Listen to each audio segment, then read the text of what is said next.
Hello everyone, स्वागत है आप सभी का लेट्स साइंस की ऑनलाइन प्लेटफॉर्म पर।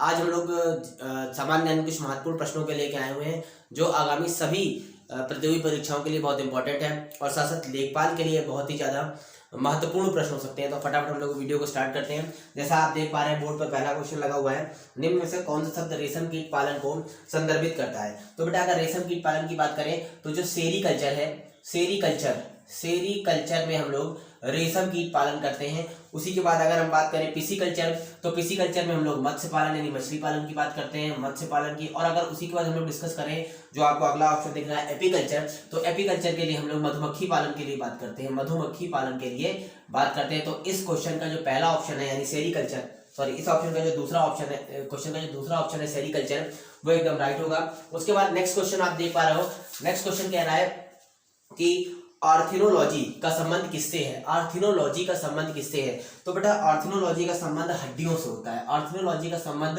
हड्डियों से है, हड्डियों से है आर्थिनोलॉजी का संबंध। इसका जो ऑप्शन होगा वो ऑप्शन नंबर ए एकदम सही होगा। नेक्स्ट क्वेश्चन कह रहा है कि एंटोमोलॉजी, एंटोमोलॉजी आप देख पा रहे हो लिखा हुआ है, एंटोमोलॉजी का संबंध किससे है। तो बेटा अगर एंटोमोलॉजी की बात करें तो इसका ऑप्शन नंबर सी यानी कीट। एंटोमोलॉजी को हम कीट के अध्ययन को एंटोमोलॉजी कहते हैं। जहां पर हम विभिन्न प्रकार के कीटों का अध्ययन करते हैं, कीटों का अध्ययन करते हैं, उसको हम लोग एंटोमोलॉजी कहते हैं। क्या कहते हैं? एंटोमोलॉजी कहते हैं। नेक्स्ट क्वेश्चन में बता रहा है विज्ञान की कौन सी शाखा ट्यूमर के बारे में बताती है। अगला क्वेश्चन आप देख पा रहे हो, लिखा है विज्ञान की कौन सी शाखा ट्यूमर के बारे में बताती है। तो बेटा जो विज्ञान की शाखा है ट्यूमर के बारे में बताती है वो है ऑन्कोनोलॉजी, ऑन्कोनोलॉजी, ऑन्कोलॉजी, ठीक है ना, ये ट्यूमर के बारे में बताती है। इसी के साथ साथ आप देख पा रहे हो जो पहला ऑप्शन है ऑस्टियोलॉजी, तो ऑस्टियोलॉजी हड्डियों के बारे में बताएगी। इससे पहले वाले क्वेश्चन में कंफर्म किया है, ऑस्टियोलॉजी हड्डियों के बारे में बताएगी। यूरोलॉजी, यूरोलॉजी जो मूत्र रोग विशेषज्ञ होते हैं यानी मूत्र रोग विशेषज्ञ होते हैं वो बताते हैं, उनको बोलते हैं यूरोलॉजी। या मूत्र रोग के अध्ययन की जो बात करते हैं, मूत्र रोग के अध्ययन की बात करते हैं, उनको हम लोग यूरोलॉजी कहते हैं। अध्ययन की बात करते हैं उसको हम लोग यूरोलॉजी कहते हैं। और दूसरा दिया हुआ है एनाटॉमी। एनाटॉमी क्या होता है? जब हम आंतरिक शरीर की अध्ययन करते हैं, आंतरिक शरीर संरचना का अध्ययन करते हैं, शरीर संरचना का अध्ययन करते हैं, आंतरिक शरीर संरचना का अध्ययन करते हैं, तो हम लोग उसको बोलते हैं एनाटॉमी। क्या बोलते हैं? एनाटॉमी। उसी के बाद अगला क्वेश्चन दिया हुआ है घाव का अध्ययन। क्या कह रहा है?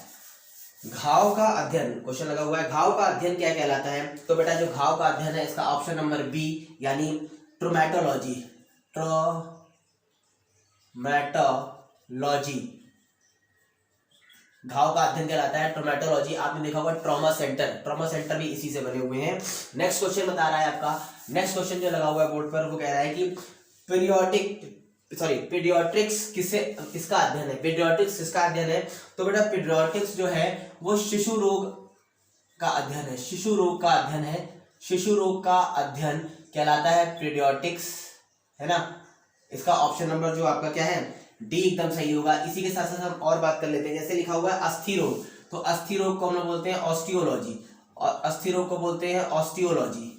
क्या बोलते हैं? ऑस्टियोलॉजी। उसके बाद कह रहा है कि बी नंबर कह रहा है हृदय रोग, हृदय रोग को हम लोग बोलते हैं कार्डियोलॉजी, कार्डियोलॉजी, कार्डियोलॉजी। और इसी के साथ साथ कह रहा है कि नेत्र रोग, तो नेत्र रोग को बोलते हैं ऑप्थेमोलॉजी, नेत्र रोग को बोलते हैं ऑप्थेमोलॉजी, ठीक है। उसके बाद नेक्स्ट क्वेश्चन कह रहा है कि बोर्ड पर लगा हुआ है क्वेश्चन, नेक्स्ट क्वेश्चन कह रहा है कि निम्न में से कौन कोशिका में पाचन थैली कहलाती है। निम्न में से कौन कोशिका में पाचन थैली कहलाती है? तो इसका ऑप्शन नंबर डी एकदम सही होगा, लाइसोसोम।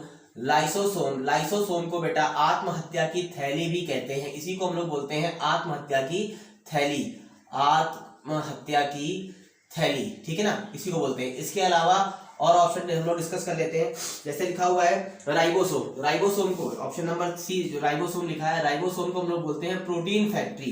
क्या बोलते हैं? कोशिका की प्रोटीन फैक्ट्री बोलते हैं। क्या बोलते हैं? प्रोटीन फैक्ट्री बोलते हैं। उसके बाद जो ऑप्शन लिखा हुआ है माइटोकॉन्ड्रिया, तो माइटोकॉन्ड्रिया इसमें मिसप्रिंट लिखा हुआ है, माइटोकॉन्ड्रिया सही कर दीजिएगा। जो माइटोकॉन्ड्रिया है, माइटोकॉन्ड्रिया का जो ऑप्शन है वो है बी, और माइटोकॉन्ड्रिया को हम लोग बोलते हैं power house of the cell, power house of the cell, इसको हम लोग बोलते हैं कोशिका का power house, power house of the cell यानी कोशिका का पावर हाउस कहते हैं। उसके अलावा जो गोल्जी काय है उसको हम लोग राइबोसोम फैक्ट्री बोलते हैं, वहां पर राइबोसोम बनता है, ठीक है। इसके अलावा जो नेक्स्ट क्वेश्चन लगा हुआ है, कह रहा है मनुष्य के शरीर की सबसे बड़ी ग्रंथि क्या है। आप लोग फटाफट मुझे कमेंट करके बताएं मनुष्य के शरीर की सबसे बड़ी ग्रंथि क्या है। तो बेटा जो मनुष्य के शरीर की सबसे बड़ी ग्रंथि है वो है यकृत। यकृत यानी लीवर, यकृत यानी लीवर। ये मनुष्य के शरीर की सबसे बड़ी ग्रंथि है और इसका जो वजन होता है यानी भार होता है वो 1500 ग्राम होता है। लेकिन अगर पूछा जाए कि मनुष्य के शरीर की सबसे बड़ी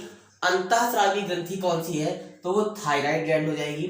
थायराइड ग्लैंड हो जाएगी जो अंतःस्रावी है, इसको अंतःस्रावी कहते हैं। और ये अंतःस्रावी सबसे बड़ी ग्रंथि है, सबसे बड़ी ग्रंथि। और अगर इसी की बात करें हम पीयूष ग्रंथि की, तो पीयूष ग्रंथि मनुष्य के शरीर की सबसे छोटी अंतःस्रावी ग्रंथि है, सबसे छोटी अंतःस्रावी ग्रंथि है, छोटी अंतःस्रावी ग्रंथि है, ठीक है। और एक ऑप्शन बचता है अग्न्याशय।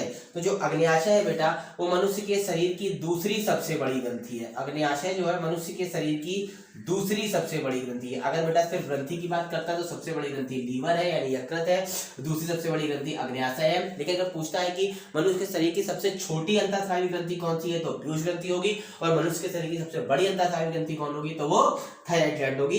इसी के साथ जो आज का आखिरी क्वेश्चन है वो है कि अंगूर की खेती करने के लिए, देखिए बोर्ड पर क्वेश्चन आ गया है, अंगूर की खेती करने के लिए निम्न में से किस नाम से जाना जाता है अंगूर की खेती करने के लिए। तो बेटा इसका ऑप्शन नंबर ए एकदम सही होगा। ऑप्शन नंबर ए यानी विटीकल्चर, विटीकल्चर, विटीकल्चर एकदम सही होगा। इसके अलावा जो पिसीकल्चर मैं बता चुका हूँ ये मत्स्य पालन के लिए है, सेरीकल्चर में बता चुका हूँ ये रेशम कीट पालन के लिए। और जो इसमें ऑप्शन डी है हार्टिकल्चर, हार्टिकल्चर जो है वो बागवानी के लिए, किसके लिए, बागवानी के लिए, बागवानी के लिए। तो आज का सेशन आपको कैसा लगा? अगर आपको सेशन बहुत अच्छा लगा तो इसे लाइक और सब्सक्राइब करें और साथ साथ शेयर करें। आज का जो लाइक टारगेट है वो है 1000, तो प्लीज इस टारगेट को जरूर पूरा करें। धन्यवाद।